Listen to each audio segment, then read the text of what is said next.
Olá, pessoal! Sejam bem-vindos a mais uma edição do Ozoncast, que é o podcast aqui da Ozonioterapia, direto do CIOSP, que é o Congresso Internacional de Odontologia de São Paulo, mas é o maior congresso de odontologia do mundo. Todas as empresas, tecnologias, inovações estão presentes aqui no CIOSP e nós não poderíamos deixar de estar aqui trazendo todas as novidades e os melhores profissionais, né, para compartilhar conteúdo aqui com vocês. Então, hoje eu tenho a alegria de estar aqui recebendo a doutora Raquel Sembranelli, que é dentista e uma atuação muito forte na área de odontologia biológica, que é uma área que vem crescendo muito no mundo, né, no Brasil, mas principalmente no mundo, na Alemanha, na Europa. Eu vou deixar a doutora Raquel se apresentar e hoje a gente trouxe um tema aqui muito interessante, é um tema que está muito falado, sendo muito, crescendo, né, a literatura científica, que são as cavitações. Então, doutora Raquel, muito obrigada. Por favor, se apresente e conta pra gente o que é essa cavitação. Bom, gente, boa tarde. É um prazer imenso estar aqui. Fiquei muito honrada pelo convite, de estar dividindo aqui a mesa com profissionais que eu sou fã. Sou fã da empresa, é uma empresa que eu admiro demais, é uma empresa de excelência desde o início, quando você tem o atendimento ao cliente, o gerador de ozônio, então eu estou bem honrada de estar aqui. Eu sou cirurgiã dentista, a minha especialidade é implante e há mais ou menos 5 anos eu venho me aprofundando mais nessa visão biológica, na visão integrativa. E eu acho que todo mundo que entra nesse caminho, geralmente a porta de entrada é o ozônio. E aí, às vezes, alguém me pergunta, por onde eu começo? Eu sempre falo, vai estudar ozônio, que é a base para a gente trabalhar. E quanto mais a gente vai adequando o nosso consultório às condutas integrativas, a gente vai vendo que o ozônio é uma ferramenta indispensável. Então, eu fiz minha habilitação em 2020 e desde então eu não paro de estudar, me aprofundar dentro da ozonioterapia. É um novo universo que se abre, né? A gente fala que quando parece que é só você dizer a porta de entrada e a partir daí a gente começa a descobrir novos horizontes e até se reapaixonar pela profissão, né? Eu vejo muita gente voltando a ter brilho no olho, né? Voltando a ter essa paixão até pelo que faz, porque realmente você enxerga algo que não foi ensinado na universidade, mas que faz muito sentido na vida prática, né? Então, isso que vai mudando a rotina aí na prática. Eu acho que o que eu mais senti, assim, é ver o paciente melhorando, é ver o quanto o seu trabalho impacta na saúde. A gente começa a ter uma visão do quanto a gente é responsável dentro da odontologia, em determinados procedimentos, né? O quanto a gente reflete na saúde e quando você tem a chance de usar a sua ferramenta para ajudar a saúde do paciente, é o que faz o olho brilhar, é o que faz a gente cada vez mais querer estudar para poder ajudar mais o paciente. É isso aí. E dentro desse conceito, né, dessa descoberta, hoje a gente vem falando muito sobre as cavitações, né? Mas, não infelizmente, né, algo que ainda não está largamente distribuído na academia, nas universidades, é algo ainda considerado novo, apesar de não ser novo, né? Mas explica de forma bem simples, para quem ainda não conhece, o que é uma cavitação osteonecrótica, né? Sim. Que tem um outro nomezinho aí também, que é um apelidinho. É, um apelidinho, eu vou explicar.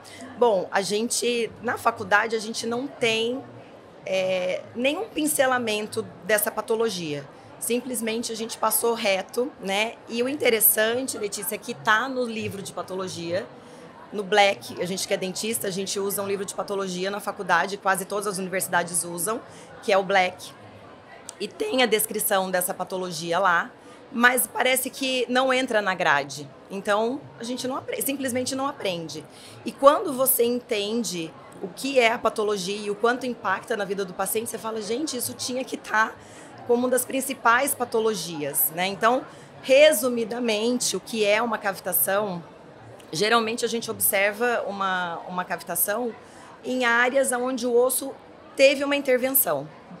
Então, geralmente, numa extração dentária, pós uma extração dentária, ou ao redor de um implante de titânio, onde a gente teve uma resposta imunológica e o osso começou a reagir, ou em torno de um dente tratado canal.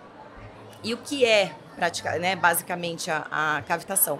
É uma alteração no osso, onde a gente tem uma falha na cicatrização desse osso. Então, naquele momento onde ocorreu a intervenção e eu tinha que ter uma cicatrização, essa cicatrização ela vai para um caminho diferente. E ao invés de formar osso naquele local, eu tenho a formação de um tecido gorduroso, um tecido necrótico. É como se fosse um bug no sistema de cicatrização óssea.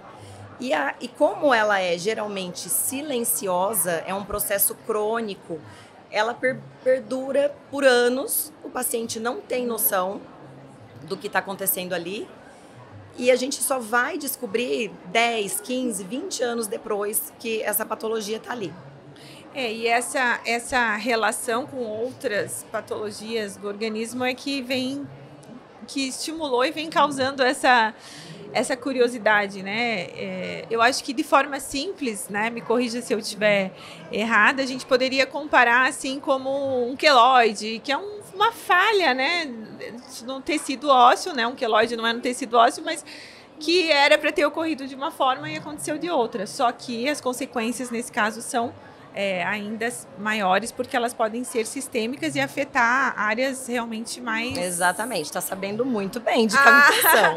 Não, eu gosto muito de analogia, porque a analogia é uma coisa que a pessoa grava, né, e também torna um pouco mais simples, claro, né? Exato. Nem sempre a gente consegue atingir, né, o conhecimento, então...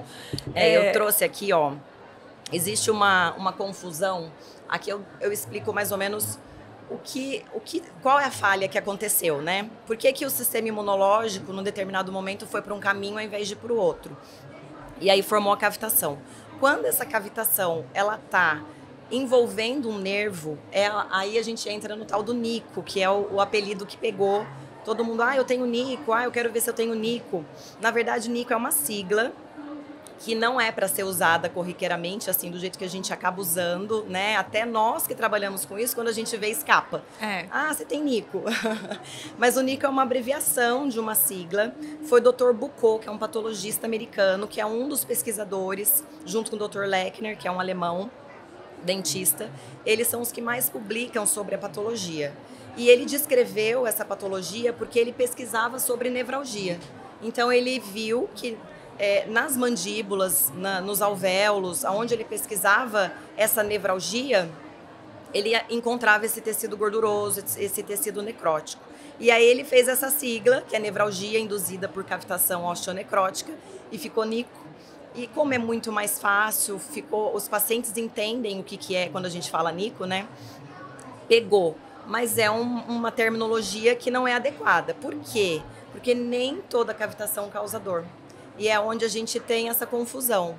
Entendi. Quando a cavitação está causando dor, a gente chama de nico, que é a nevralgia. Quando a cavitação está silenciosa, a gente chama ela só de cavitação. Sim, ela pode estar ali, mas sem se manifestar, né? Sim, a grande maioria dos casos. Né? E aí, olha que interessante. É muito bacana a gente entender o porquê que formou a cavitação, né? Porque... hoje, Letícia, que trabalho nessa área, eu vejo uma epidemia de cavitação. É claro que os pacientes que me procuram, eles já me procuram porque sabem que eu trabalho com isso. Então, a minha métrica, ela não é uma métrica aplicável para todo mundo, porque os pacientes que chegam para mim no consultório, eles já ou foram encaminhados por um médico, alguém já desconfiou, ou ele escutou, o meu sintoma parece que pode ter a ver com essa patologia. Mas, assim, 99% das pessoas que chegam para mim no consultório, a gente identifica essa patologia. Então, é quase que uma epidemia de cavitação. E como que formou essa cavitação, né? O que a gente pode fazer para evitar formar essa cavitação? Ao longo da cicatrização óssea, né? Então, vamos pegar o exemplo mais clássico, que é uma extração dentária. Eu extraí o dente, e aí esse osso... Esse alvéolo, ele precisa cicatrizar, ele precisa formar osso, cicatrizar e ficar tudo bem. Por algum motivo, e aí a gente já vai falar dos motivos, essa cicatrização ela tem uma falha sendo conduzida pelo sistema imunológico. Essa falha, ela ativa lá a célula mesenquimal que deveria formar o osteoblasto, ela ativa o adipócito. E aí aquela área começa a ser coberta por tecido adiposo ao invés de ser coberta por um tecido ósseo.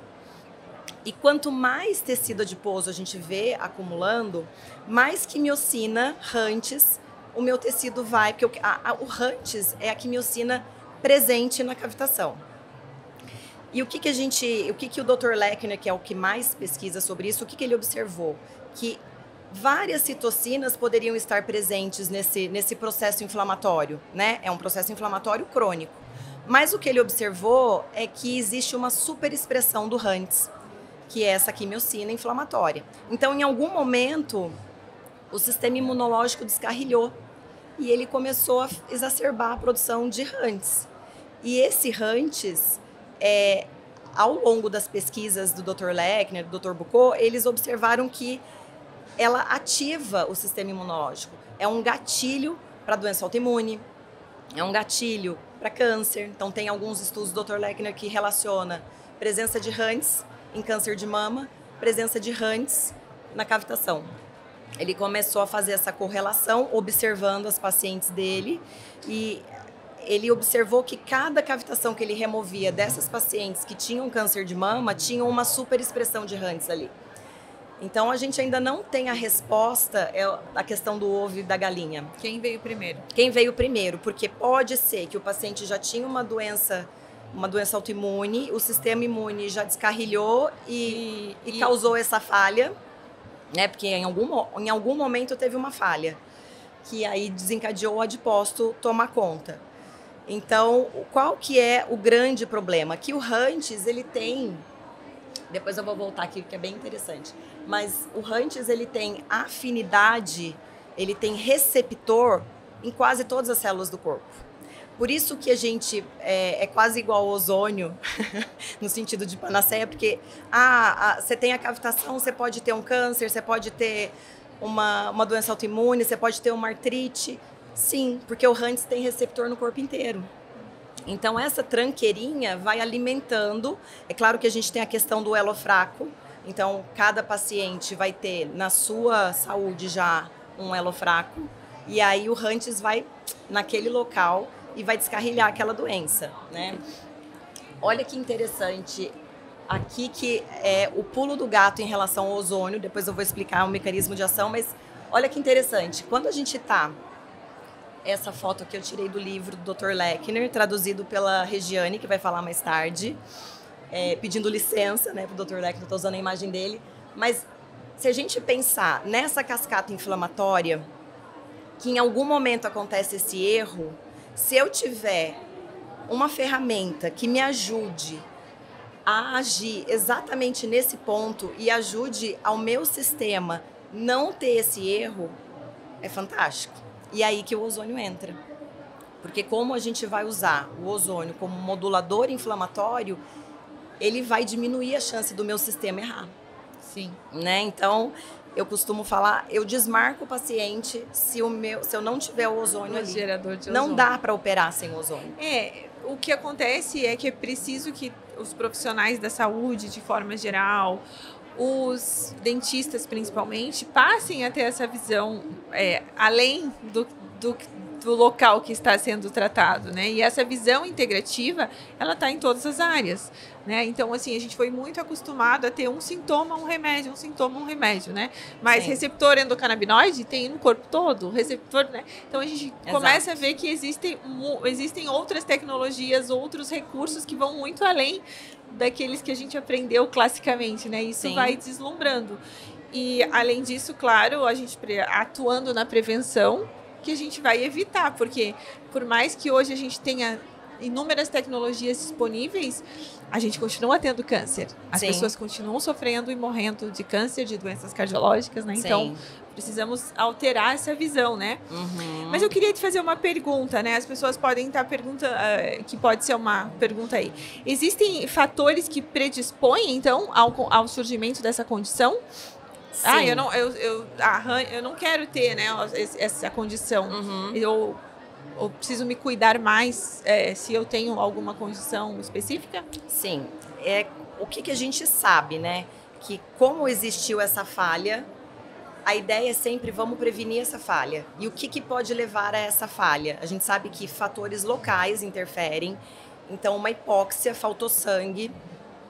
E isso a gente é treinado na faculdade a anestesiar direto no alvéolo. O paciente está sentindo dor, vamos anestesiar o periodonto. E aí a vasoconstrição causada pelo anestésico diminui o sangramento. Então ali a gente já começa a mudar o jeito de operar, porque a gente fala, bom, quanto menos vasoconstritor eu colocar aqui, mais sangue vai chegar, menos chance de ter a falha. Porque a gente sabe que a hipóxia é uma situação que favorece essa condução para a falha. A gente sabe que deficiência nutricional conta muito, então não tem como eu construir uma parede sem tijolo, sem cimento. E aí, como o meu corpo vai construir um tecido ósseo faltando colágeno, faltando magnésio, faltando os minerais, boro, vitamina D lá embaixo, os hormônios. A gente está cansado de saber, a gente estuda isso na faculdade, mas a gente não traz isso para o consultório. Os nossos hormônios é que orquestram a nossa formação óssea, né? Então eu tenho que ter níveis bons de progesterona, tenho que ter níveis bons dos hormônios da tireoide.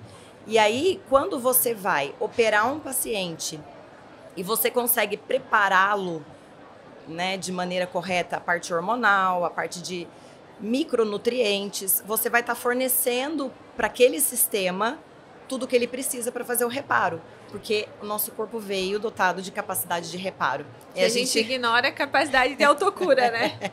A gente que bagunça o sistema, eu né? sempre falo isso. Então, a desnutrição é apontado muito como um fator causal. Aí a gente tem uma certa predisposição de pacientes que já têm uma alteração imunológica, porque a gente sabe que todo o processo de cicatrização óssea também está ligado ao processo imune, né? E o que é muito interessante, que eu acho que é uma dúvida que todo colega dentista deve ter, cavitação não é um processo infeccioso. A gente não encontra bactéria, vírus. É um processo asséptico, né? Isso o Dr. Lechner mostra em vários estudos dele. Então, por isso a gente tem um processo inflamatório crônico. Processo de cicatrização, né? Não infeccioso. Sim, então. A gente não tem, ao longo da formação da cavitação e a presença da cavitação ali, ela não provoca uma inflamação aguda. Por isso que a gente não fica sabendo que tem, né? Se a gente tivesse vírus, bactéria, a gente teria dor, teria sintomatologia, né? Tirando o caso de nevralgia. Então, é um processo asséptico. E aí, isso que torna o diagnóstico mais difícil, né? Porque se a gente sentisse dor, ia ficar fácil de fazer o diagnóstico. Então, essa é a pergunta. Como é feito o diagnóstico? Ela seria a próxima, né? Porque a pessoa... Primeiro, claro, ela pode ter diversos sintomas que não são relacionados com o dente necessariamente ou com algum tipo de... nem com a cavidade oral. Mas, primeiro, como que o paciente pode diagnosticar se ele tem essa cavitação? Sim.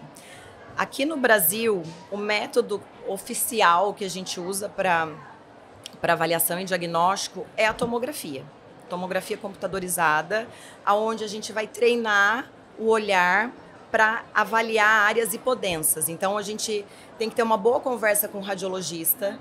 A equipe de radiologia tem que entender o que você está procurando, porque como que a cavitação ela vai aparecer na tomografia? Como uma área hipodensa.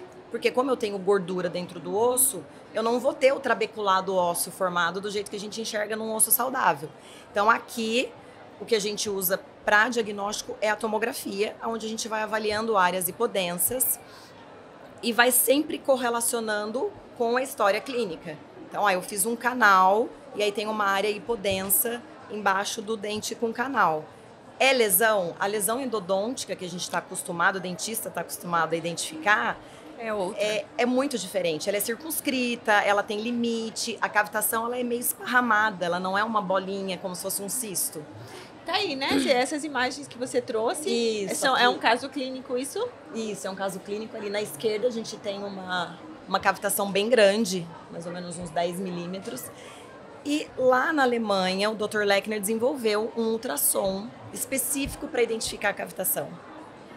Que nós estamos aqui no Brasil aguardando chegar pra gente, porque ele desenvolveu, em cima dos estudos dele, Um ultrassom que consegue ver a diferença do trabeculado ósseo e até a quantidade, se é uma gordurinha que está muita gordura, sabe? Ele consegue mensurar.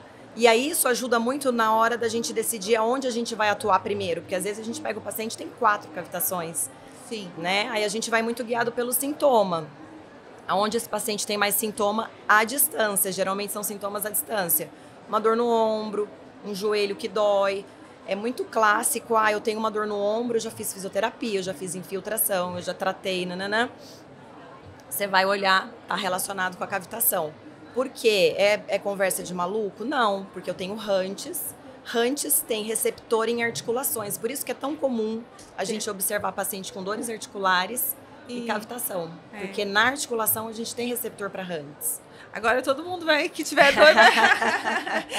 Não é para se apavorar, né? Tem que consultar um bom profissional, entender essas relações e eventualmente fazer um check-up, né? Fazer um exame para avaliar realmente possíveis causas, né? Sim. E me conta uma coisa, como você tem usado, como que a ozonioterapia então auxilia? Você recebeu lá um paciente, identificou que tem essa cavitação, ele precisa ser submetido ao tratamento. Qual é o tratamento e como a ozonioterapia contribui? Claro, ela não é o único, né, tratamento, ela é parte de um tratamento. Isso, parte indispensável do tratamento. Sim, mas só pra gente esclarecer esse ponto. Eu acho que eu coloquei aqui é uma fotinho, a super expressão do Hunts, né? Mostrando que dentro, aqui é a relação das doenças, que é o que mais a gente vê no consultório. Basicamente, se a pessoa tiver alguma dessas condições, também seria indicado, se eu tenho esclerose, hipertireoidismo, dores, etc., não custa fazer essa avaliação, né? Porque pode ser você pode Precisa avaliar. Pelo seguinte, o Hunts, ele alimenta todas essas doenças. Então, o que a gente fala? Não é que ele vai causar a doença, às vezes ele é o gatilho inicial. Mas o que o paciente com doença autoimune busca? Remissão da doença dele. Ele quer acalmar a doença dele. E é importante averiguar a boca, porque se você tiver um foco de Hunts ali, é como se eu estivesse dando alimento o tempo inteiro para minha doença. E ela não silencia. Por isso que os médicos que sabem da questão do Hunts, de toda essa relação, eles ficam desesperados. Para encontrar os seus vestos nos grupos. Por favor, um dentista aqui. Exato. Por quê? Porque enquanto a gente não limpar aquele campo, a doença não acalma. Sim. Eu tenho ali alguém, é um jogador contra, né, no time. É alguém fazendo gol contra. Outro dia até eu li uma frase e publiquei, né? Eu falo, a melhor forma de você conter uma inflamação é parar de alimentá-la, né? Exatamente. É como uma lesão por esforço repetitivo. Você não tem como diminuir se você não parar de fazer um esforço, né? Então, é o gatilho que está sempre presente, né? Então, precisa ter essa visão. Nem sempre é possível, mas com certeza é a causa. Exato. E aí, olha que interessante, porque daí você me perguntou como que eu uso o ozônio, né? O tratamento da cavitação, infelizmente, eu falo infelizmente porque nenhum paciente que tirou um siso no passado quer mexer de novo naquela área. Né? Tudo que todo mundo quer é não fazer cirurgia na boca. Né? Tudo na boca é desconfortável, é dolorido. E aí, quando você fala, o único tratamento da cavitação é cirúrgico, não tem o que a gente fazer com a cavitação, não tem como ficar aplicando ozônio, fazendo terapia neural, o problema tá ali. Tem que abrir. Tem que abrir, tem que curetar, tem que limpar aquela gordura, aquele tecido necrótico. E aí sim o ozônio vai entrar na cirurgia. Né? Então, geralmente, a não ser, é claro que tem casos raríssimos de pacientes que não podem passar pela cirurgia. Estou fazendo um tratamento oncológico e estou tomando medicamentos que alteram o metabolismo ósseo, eu não posso operar. Sim. Aí a gente pode usar o ozônio como um método anti-inflamatório, né, modulador. Mas não vai estar eliminando a causa completamente, né? Vai estar controlando. Sim. É uma maneira de você ajudar o paciente da melhor maneira possível, sem medicamento e tal.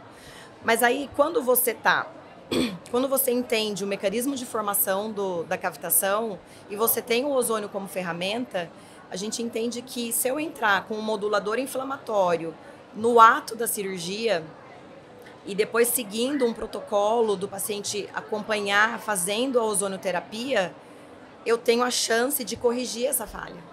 Porque aí o ozônio ele vai a ozonioterapia, aprendi com o Francisco na aula anterior, para a gente falar ozonioterapia.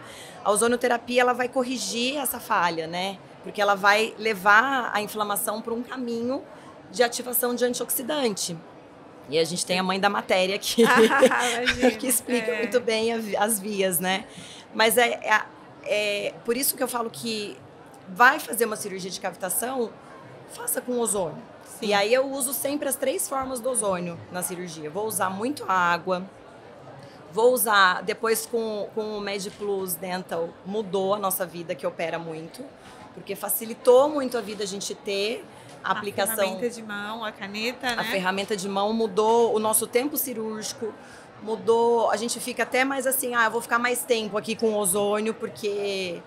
Menos preguiça, né? Levantar, pega mais uma seringa, levanta, pega mais uma seringa.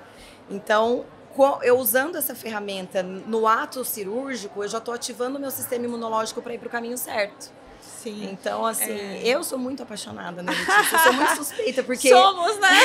Eu falo, não dá para operar sem ozônio de jeito nenhum. E eu acho que a tecnologia evolui e as pessoas, né, nem todos ainda estão preparados até para entender, né, a facilidade que essa ferramenta traz. Porque às vezes a pessoa ainda nunca utilizou o ozônio, então ela nem entende. Mas por isso que é bom, né, a gente mostrar e falar desses casos, porque realmente, como o ozônio faz essa modulação inflamatória, ele vai ajudando em todo o processo cicatricial também, né? Sim. Todo o processo evita infecção pós-cirúrgica, atua na causa. Então, sim, realmente... inclusive assim, como a gente tem a formação da cavitação em volta de dentes tratados canais, por exemplo, que está com uma infecção crônica ali, já retratou e aquela coisa continua, a gente pode usar o ozônio ali com uma concentração de asepsia e depois eu entro com uma concentração de modulação, né? É uma ferramenta múltipla, né? Muito. Você vai selecionar. E para a gente terminar, que nosso tempo aí está acabando, vamos apresentar, você trouxe alguns casos clínicos, que eu acho que dentista mesmo gosta de ver caso clínico, né, na prática. Então, o duro da cavitação é que a gente não tem um fim, né, Sim. da cavitação, assim, a gente não tem uma imagem que igual o início, meio e fim do tratamento, né? O antes e o depois. Mas tem uma história clínica do paciente, né? Sim, exames, coisas que a gente pode demonstrar, né? Sim, depoimentos. Aí, aqui eu coloquei algumas fotos de cirurgia, como que eu uso no ato cirúrgico, né? Aqui usando a peça de mão do MediPlus. E aí a concentração aqui já era para bioestimulação. A gente vê que a cor do sangue muda, né? A hora que a gente começa a aplicar o ozônio. A ozonioterapia. O ozônio medicinal, tá certo? Aí, o que eu uso no consultório? Eu não uso mais clorexidina já faz tempo, desde que eu entendi a maravilha do ozônio. Então, eu uso como antisséptico a água ozonizada. Eu uso a espuminha como antisséptico, né, para asepsia. O paciente sempre leva um Ozon Care para escovar o dente depois. E o olhinho, eu sempre finalizo a sutura com óleo. Né? É o jeito que eu aplico sempre. Isso aqui tá sempre A gente brinca que é Exército Marinha Aeronáutica. Exato. Gás, água e óleo. A gente entra com tudo. Exatamente. Todas as forças, né? Sim. E aí o que eu percebo, assim, de resposta, né? A gente consegue diminuir muito o uso de anti-inflamatório quando a gente usa a ferramenta ozônio junto. Independente se for uma cavitação, né? Fosse um implante convencional, por exemplo. Sim. Qualquer cirurgia que eu faço, como eu finalizo sempre aplicando ali subcutâneo, submucoso, o ozônio, os pacientes não precisam tomar anti-inflamatório depois. E aí que eu volto de novo. Uma das causas da cavitação é o excesso de anti-inflamatório, né? Porque você acaba bloqueando o processo. E aí, usando o ozônio, a gente consegue diminuir mais uma das causas. Então, porque a inflamação, ela é um processo necessário, né, para o nosso organismo, para o reparo, principalmente, né? Senão, quando a gente bate, como é que a gente vai ter a cicatriz se não tiver a inflamação, né? Sim. E nesse caso, o ozônio não tem um mecanismo farmacológico, ele tem uma ação moduladora endógena, né? E muda totalmente. Até eu sempre falo assim que a ação anti-inflamatória ela é decorrente da modulação inflamatória. Né? Porque quando a gente fala anti-inflamatório, a primeira coisa que vem na cabeça é o anti-inflamatório, qualquer um que seja, né? Um esteroidal ou não esteroidal. Então, a gente tem que ter outra visão, que existe uma outra forma de modular a inflamação sem ser anti-inflamatória. Sem ser anti, né? Porque a inflamação a gente quer que aconteça, né? Mas a gente precisa que ela aconteça de forma branda, não exacerbada e não crônica. Sim, né? Exatamente. É aí que a gente usa demais o ozônio. Eu acho que finalizamos aqui. Eu coloquei, eu sempre finalizo as cirurgias aqui no Brasil, como que a gente lauda, né, que era uma cavitação, eu mando para o anátomo patológico, e aqui são as lâminas do osso com os tecidos adipócitos ali, os invadido, que não é para ter esse adipócito ali no meio do osso, então aqui é o meio de... É o laudo que a gente faz no final da cirurgia, né, o jeito que a gente comprova, mas não comprova, né? É só um anátomo Mas na patológico. prática clínica, assim, hoje, que você de pacientes, você tem uma alteração nesses sintomas. Vamos dar um exemplo prático de um paciente, por exemplo, que tinha, sei lá, uma dor articular, que já tinha feito de tudo. Tem algum caso que você possa compartilhar? Muito caso. Assim, tem paciente... O que é muito clássico é paciente com dores articulares. Então, o paciente chega com uma dor no ombro, com uma dor no joelho. A gente remove a cavitação. Só, assim, termina a cirurgia, o paciente já não está mais com dor, porque você removeu aquilo que estava alimentando, né? O que eu mais tenho é dores articulares que somem e a relação com a tireoide. Eu tenho muito paciente com doença autoimune de tireoide, que os marcadores de anticorpos vão caindo conforme você vai limpando as cavitações. Doenças autoimunes em geral, então o paciente tem FAM positivo. A gente faz a limpeza da cavitação negativa aquele FAM. Por quê? Porque eu estou aliviando o sistema imunológico. Sempre o pensamento é esse. Eu estou tirando o gatilho que estava alterando a doença. E é difícil falar um caso, porque eu tenho, né? Inclusive eu, Raquel, removi as minhas 4 cavitações. Eu tinha uma dor no ombro, que era sempre, eu achava que era de trabalhar. Zerei, só de remover a cavitação. E já tinha feito de um tudo, acupuntura, já tinha feito, enfim. Então é bem pontual. Nada como você sentir, né, na pele uma... Sim, a experiência. Né, pela dor ou pelo amor, né? Mas quando a pessoa... Eu sempre falo que o ozônio, você sabe, a gente tem ainda controvérsias, né? Ainda a mídia aponta ainda às vezes de forma negativa, mas por mais que isso aconteça, eu falo que a pessoa que passou por uma experiência, por mais que o outro profissional fale, isso é placebo, a pessoa sabe, né? Porque ela tem uma caminhada às vezes com aquela doença, que ela sabe o quanto aquilo interferiu na vida dela, e a partir daquela ferramenta isso mudou. É claro que tem gente que usa mal, é claro que tem charlatão, é claro que tem gente que vai ficar dizendo que está tratando nico, que está tratando cavitação. Em todas as áreas vão haver bons e maus profissionais, né? O fato é que essa é algo que a gente não pode deixar de lembrar, que está aí, que cada vez mais tem evidências. E que bom que a gente está aqui, né? Compartilhando essa informação, trazendo esse conteúdo. Se vocês quiserem saber mais sobre o uso do ozônio, sobre as cavitações, acompanhem a doutora Raquel nas redes sociais, ela sempre tem ótimos conteúdos. Falo bastante. Temos aí diversos congressos pela frente durante o ano, então vai ter muita coisa aí e vocês vão estar ouvindo falar desse assunto. Eu estou à disposição, tá, gente? Quem quiser saber mais um pouquinho, pode me chamar que eu sou o pouquinho que eu sei. Mas obrigada e continuem aí